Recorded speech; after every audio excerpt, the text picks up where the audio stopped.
नमस्ते दोस्तों, आज की कहानी है रिश्तों की कसौटी। एक छोटे से शहर में मेरी शादी हुए कुछ वर्ष ही बीते हुए थे। रंजना, मेरी प्यारी इकलौती नंद, जब भी मौका लगे मायके आ जाती हैं। रंजना दीदी के आते ही घर का पूरा माहौल बदल जाता है। उनके बार बार मायके आने से मुझे कोई परेशानी नहीं है, बल्कि वह स्वयं ही परेशान रहती हैं। महेंद्र जीजाजी तो उनका बहुत ध्यान रखते हैं, उनकी हर इच्छा पूरी करते हैं। उनके सास ससुर भी बहुत अच्छे हैं और उन्हें बेटी की तरह ही रखते हैं।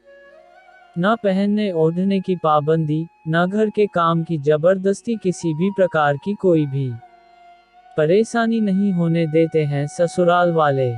रंजना दीदी दो प्यारे प्यारे जुड़वा बच्चों की माँ हैं, एक बेटा एक बेटी। बहुत ही प्यारा और खुशहाल परिवार है उनका। हर लिहाज से रंजना दीदी बहुत ही खुशनसीब हैं। मेरी और राहुल की शादी को अभी 2 साल ही पूरे हुए हैं। मेरे सास ससुर भी बहुत ही नेक और दरिया दिल है। मम्मी जी पापा जी ने मुझे हर तरह की आज़ादी दे रखी है, मैं भी अपनी मर्यादा को भली भांति पहचानती भी हूँ। मैं मम्मी जी पापा जी का बहुत ख्याल रखती हूँ। समय पर खाना पीना, समय पर दवाइयाँ, उनकी हर जरूरत का ध्यान रखने की कोशिश करती हूँ। मेरा प्रयास यह होता है कि उन्हें किसी तरह की कोई परेशानी न हो। मम्मी जी को तो मैं कोई काम नहीं करने देती हूँ। मेरा मानना है कि जैसे मेरे मम्मी पापा हैं इस उम्र में, मैं उन्हें सुखी देखना चाहती हूँ, वैसे ही राहुल के माता पिता का ख्याल रखना हमारी ही जिम्मेदारी है। जब हम चीजें दिल से स्वीकारते हैं तो कुछ भी करने में हमें परेशानी नहीं होती और सुकून भी मिलता है। और अपनों के लिए कुछ करने से न सिर्फ सुकून मिलता है, बल्कि घर की सुख शांति भी बनी रहती है। मम्मी जी पापा जी और महेंद्र को मुझसे कोई शिकायत नहीं है।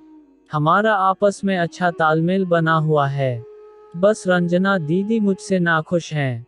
उन्हें मेरे हर काम में कोई ना कोई दोष निकालना ही होता है।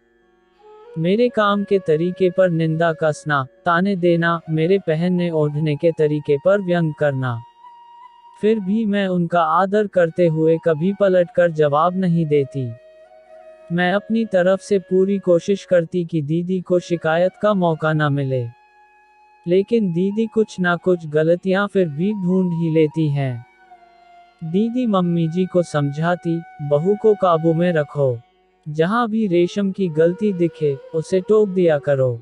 उसे यूं ही सिर पर बिठा कर रखती हो, हर वक्त रेशम का गुणगान करती हो। एक बार हाथ से निकल गई तो फिर तुम्हारी भी नहीं सुनेगी।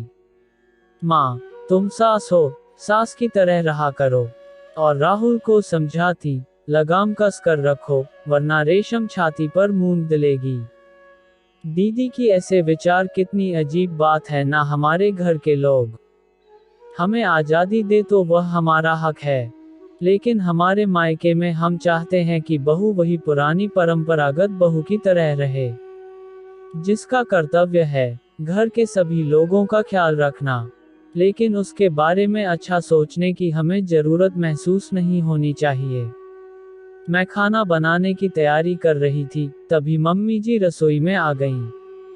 मुझसे कहने लगी, मैं सब्जी छौंक देती हूँ, तुम बाकी के काम निपटा लो। मैंने उन्हें जबरन उनके कमरे में भेज दिया और कहा, दीदी आई हैं, आप दोनों बैठकर बात करें।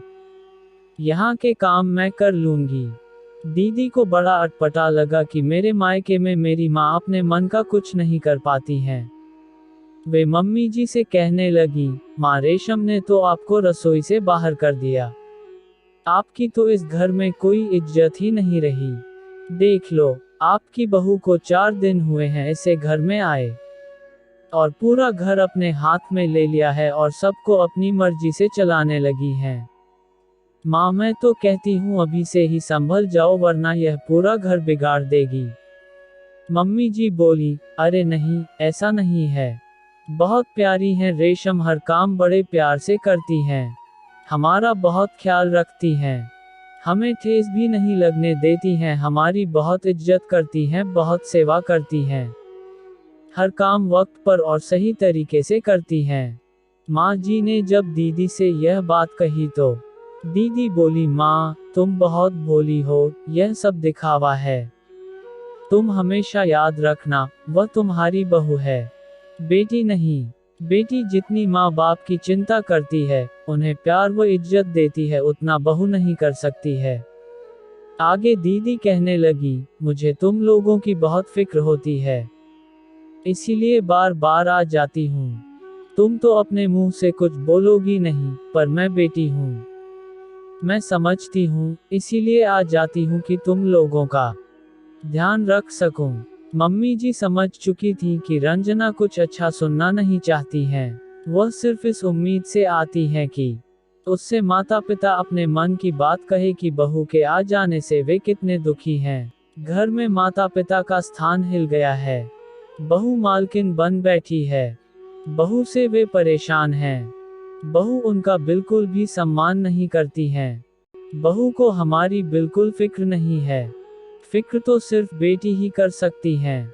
बहू अगर सास ससुर की चिंता करे तो या तो वह दिखावा है, या फिर पक्का कुछ स्वार्थ छिपा है। तभी मैंने खाना लगा दिया, लेकिन रंजना दीदी के चेहरे पर नाराजगी मैं पढ़ पा रही थी। खैर दूसरे दिन दीदी ससुराल जाने वाली थी। रात को मैं मम्मी जी के कमरे में गई और उनसे पूछा, दीदी को विदाई में क्या देना है? मैंने मिठाइयाँ मंगा ली हैं। क्या मैंने जो साड़ी खरीदी है, वह उन्हें दे दूंगी, उन्हें पसंद आएगी? मम्मी जी बोली, नहीं रेशम, हर बार तुम अपने लिए शौक से कुछ लेती हो, रंजना आ जाती है और तुम उसे दे देती हो। लेकिन वह तुम्हारे प्यार को नहीं समझती है। वह तो तुम्हारी बुराई सुनने आती है और निराश होकर जाती है। रंजना मेरी बेटी है, लेकिन उसके विचारों को जानकर मैं खुद बहुत दुखी हूँ। क्यों ऐसी मानसिकता होती है कि बहू बहू है और बेटी बेटी?